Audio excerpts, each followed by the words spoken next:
He helped build Ghost Adventures from the ground up, but today, Nick Groff's name is no longer celebrated. It's whispered with rumors, accusations, and betrayals. For years, he stayed silent, but now he's speaking out, claiming he was blacklisted, sabotaged, and dragged through lies that destroyed everything he worked for. The story he tells is shocking: toxic workplaces, shows canceled at their peak, executives shutting doors in his face, and even personal rumors used to tarnish his reputation. How did one of the most respected paranormal investigators go from co-creating a hit series to being nearly erased from the industry he helped shape? Stay tuned, because Nick's version of events will change how you see everything. Nick Groff's story took a dramatic turn when he sat down to finally answer questions that had haunted him for nearly a decade. In a Q&A format, he addressed fans directly, not as a producer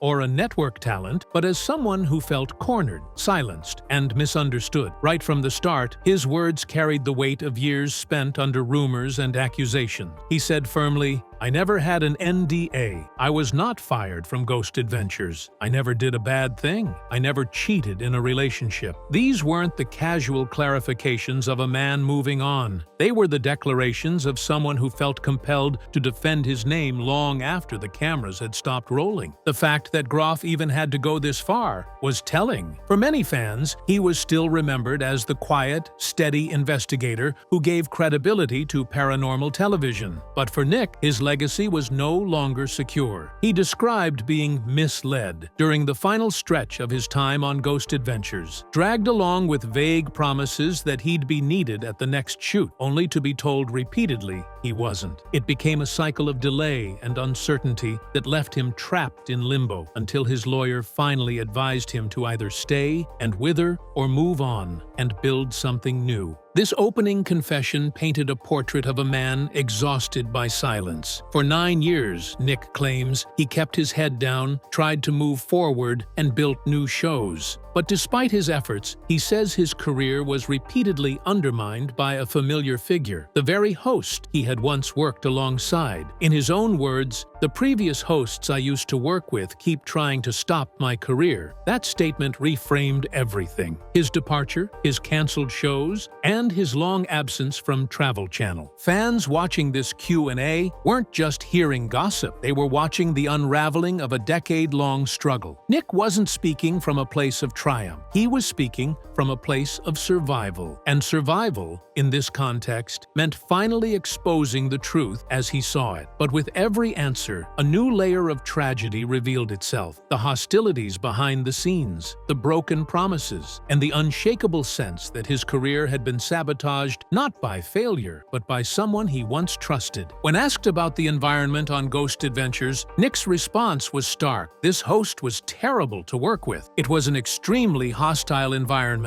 For fans who only ever saw the polished final product on screen, the haunted locations, the adrenaline-filled investigations, this was a jarring revelation. Behind the dark hallways and night vision cameras, Nick suggests, the true hauntings weren't ghosts at all, but egos, tempers, and power struggles. He went on to describe first-hand experiences of being treated poorly and watching others endure the same. The implication was clear. The toxic dynamic wasn't just directed at him, it poisoned the atmosphere for the entire team. The pressure to stay quiet was immense, and Nick admitted that even questioning the behavior of this co-host came with consequences. According to him, those who spoke up were quickly shut down, ignored, or even blocked entirely. For viewers who idolized the brotherhood of paranormal explorers on screen, this revelation shattered the illusion. Nick pointed to Dakota Layden, another investigator in the field, as someone who could corroborate his experiences. Dakota, he says, also witnessed the hostility and has since spoken out about the environment. For Nick, this validation mattered. It wasn't just his word against a powerful television figure. It was part of a pattern that others had finally begun to acknowledge publicly. The tragedy in Nick's account lies not just in the mistreatment itself, but in how it changed his trajectory. Instead of being remembered as one of the co-creators of a groundbreaking paranormal show, his name became tied to whispers of drama and behind-the-scenes bitterness. Instead of enjoying the fruits of his success, he he found himself fighting for credibility, struggling to explain why he walked away, and being forced to clarify again and again. "I did not get fired. I did not go behind anyone's back." A toxic workplace doesn't just end when you walk away from it. For Nick, it followed him, echoing in rumors, blocking opportunities, and staining his reputation in ways he's still trying to clean nearly a decade later. The haunting, in his case, wasn't paranormal. It was professional, and it left scars that no investigation could ever explain away. One of the most haunting revelations from Nick Groff's statements was the claim that he had been effectively blacklisted from the Travel Channel. For years, fans speculated why he never returned to the network or why his later projects never found a permanent home. Nick insists the answer is simple. A powerful co-host made sure he couldn't. In his words, "Several executives I spoke to said I can't come to that network as long as he's there." The weight of that accusation is crushing. Imagine co-creating a show that becomes a global phenomenon, only to be told years later that the very network you helped build has locked you out. Not because of your talent or your ratings, but because of one man's ultimatum. Nick even shared that fellow investigator Dakota Layden later confirmed what he already suspected. According to Nick, Dakota overheard the host bragging and laughing during a shoot, saying, "Nick's never going to work in America again, because I gave the network an ultimatum. Choose him or me." If true, this wasn't just professional rivalry, it was career assassination. And the irony is bitter. While others involved in Ghost Adventures branched out, producing spin-offs and exploring new deals, Nick's path was systematically blocked. Every time he tried to launch something new within mainstream television, doors closed. Promises of future episodes were made, only to be broken. And behind it all, he claims, was one voice whispering into the ears of executives, ensuring his projects would never see the light of day. The tragedy here isn't just the alleged sabotage, it's how powerless Nick says he felt in the face of it. No matter how hard he worked, no matter how popular his shows became, the blacklist hung over him like a shadow. And what makes it worse is how openly it was bragged about, as though destroying someone's career wasn't enough unless you also rubbed it in their face. For Nick, hearing this years later confirmed what he had always suspected. But for fans, it reframed his entire disappearance from the spotlight. He didn't leave quietly. He was pushed out forcefully. For years, fans debated why Nick Groff left Ghost Adventures. Was it creative differences? A personal choice? A falling out? Nick's own account paints a very different, far more tragic picture. According to him, his exit wasn't planned, it was engineered. He explains that as filming continued, he was repeatedly told, "We don't need you at this next location." Then another week would pass, and again, "We don't need you at this location either." It wasn't an official firing, but it also wasn't an invitation to continue. It was death by delay, a slow phasing out that left him stranded. For 2 months, he says, he was dragged along in this limbo. Promises dangled just far enough to keep him waiting, yet never fulfilled. Finally, his lawyer stepped in and gave him a choice. He could either remain a sitting duck, waiting endlessly for a call that might never come, or he could move forward and build something new. Nick chose the latter, launching Paranormal Lockdown, a show that would briefly give him the creative freedom he craved. But even this choice, he insists, was forced upon him by someone else's ultimatum. Nick claims that a co-host delivered a message to the network. If Nick showed up at the next location, he would not. In a world where network executives fear losing their star, that ultimatum carried deadly weight. The network, he says, bowed to the pressure. His role diminished, his presence erased, his contributions quietly buried. And the final sting was that, to the outside world, it looked as though he had walked away of his own accord. The pain in Nick's explanation is that he never wanted to leave the show he helped create. He loved investigating,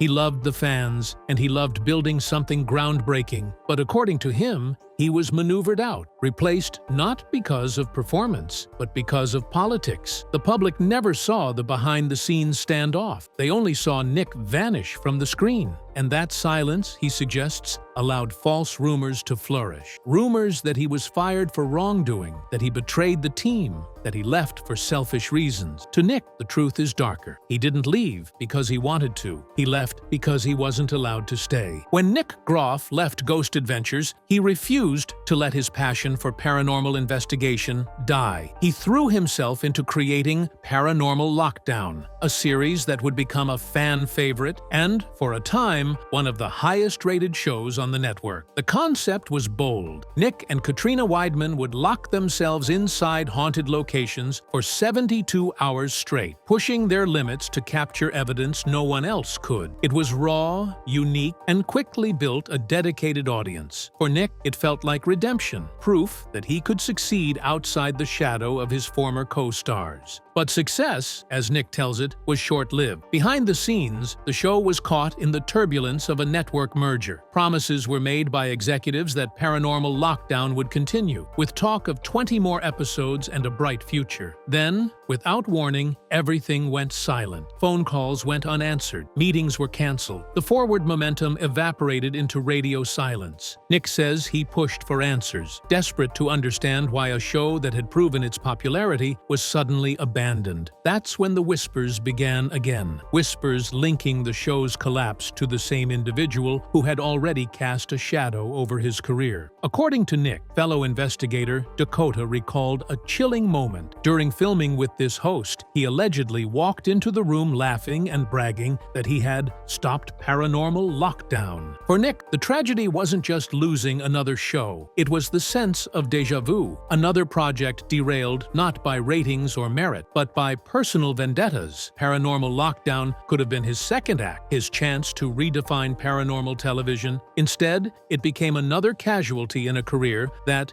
in his eyes, was systematically dismantled. Fans still ask about it to this day, many calling it their favorite paranormal show of all time. But to Nick, it serves as a painful reminder that even when he builds something successful, forces outside his control can rip it away. If the collapse of Paranormal Lockdown felt like a dagger in Nick Groff's career, the public feud that played out on social media twisted it deeper. Years ago, his former co-star took to Twitter with a series of pointed statements that cast Nick in a damning light. The tweets accused him of being deceptive, of doing bad things, of using Ghost Adventures to promote himself. The words carried weight, and they spread fast. For many fans, it was the first time they had seen accusations framed so bluntly, and even though they weren't backed by evidence, the damage was immediate. Nick has since fought hard to push back against those claims. He insists he was never fired, never did bad things, and has every right to use Ghost Adventures on his resume. As he points out, he was there from the very beginning, co-creating the title, editing the pilot, appearing in the first 10 seasons. To suggest he had no ownership of his role, Nick argues, is a cruel attempt to erase him from history. Yet, the tweets linger, circulating online long after the moment passed, fueling rumors and giving critics ammunition. The deeper tragedy lies in how these public accusations reshaped Nick's career. In an industry built on reputation, whispers often carry more power than facts. Multiple people in the paranormal field, Nick says, reached out to him privately and admitted that they had been told not to work with him. Deals that once seemed possible evaporated overnight. Suddenly, Nick wasn't just competing against a toxic workplace or a collapsed show. He was fighting for his very reputation, with his name tarnished by half-truths and online slander. The social media war was one he never wanted to fight, but silence, he realized, only made things worse. And so, years later, Nick is still clarifying, still defending, still trying to scrub away the stains of rumors that refuse to die. For someone who once made his career investigating the unexplained, the cruel irony is that his own downfall has been built not on evidence, but on speculation and tweets. As if professional sabotage and cancel canceled shows weren't enough, Nick Groff also found himself battling personal rumors that spread through media circles and fan forums. At one point, whispers began surfacing that he had cheated in relationships, a claim he calls completely false. In his Q&A, he was blunt. "These allegations are completely false. I have never cheated. I have never had an affair." For Nick, these accusations weren't just cheap shots. They were part of a larger campaign to undermine his reputation.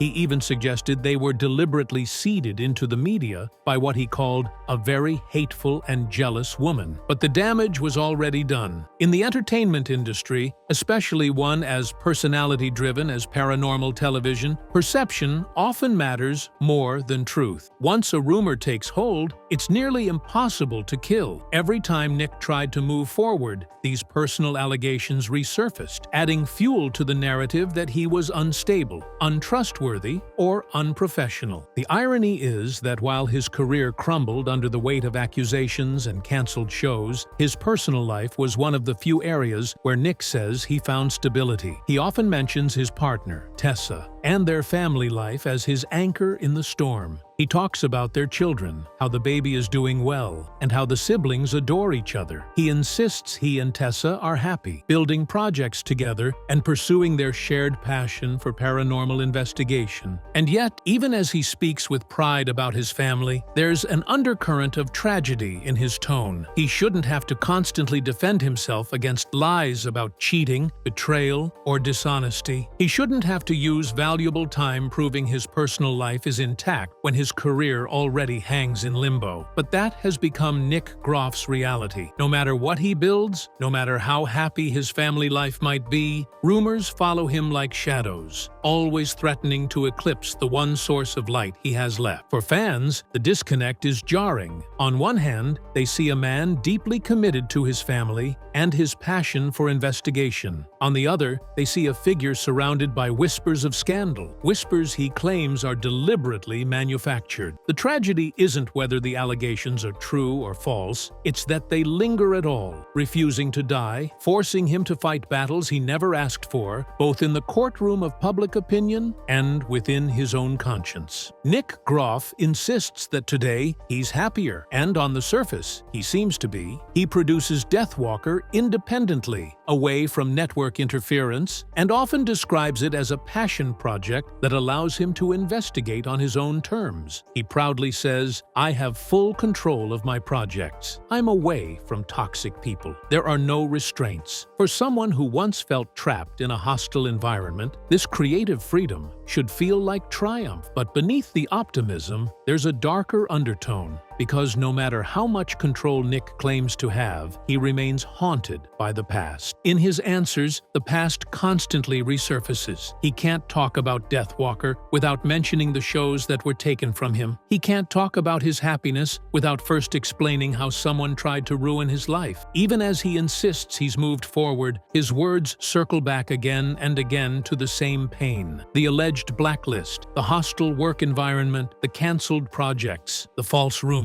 His present is framed by his past, and in that sense, he has never truly escaped it. The truth is, Nick Groff's name is still tied to Ghost Adventures more than anything else. He helped build it, shaped it, and gave a decade of his life to it. Yet today, he is almost erased from its history, as if his contributions never existed. When fans talk about the show, his name is sometimes mentioned in passing, overshadowed by the larger personalities who remained. For Nick, that erasure may be the cruelest tragedy of all. Yes, he is still working. Yes, he is still investigating. But his career in mainstream paranormal television appears permanently fractured. The doors of the biggest networks remain closed, the opportunities limited, the whispers unrelenting. And so, even in his supposed happiness, Nick lives in a world where he must always explain, always defend, always justify who he is and what he has done. The man who once walked confidently into haunted prisons and abandoned hospitals now walks under a different kind of haunting, not from spirits, but from the echoes of a career torn apart by betrayal, rumor, and silence. And even in his new life, those echoes continue to follow him.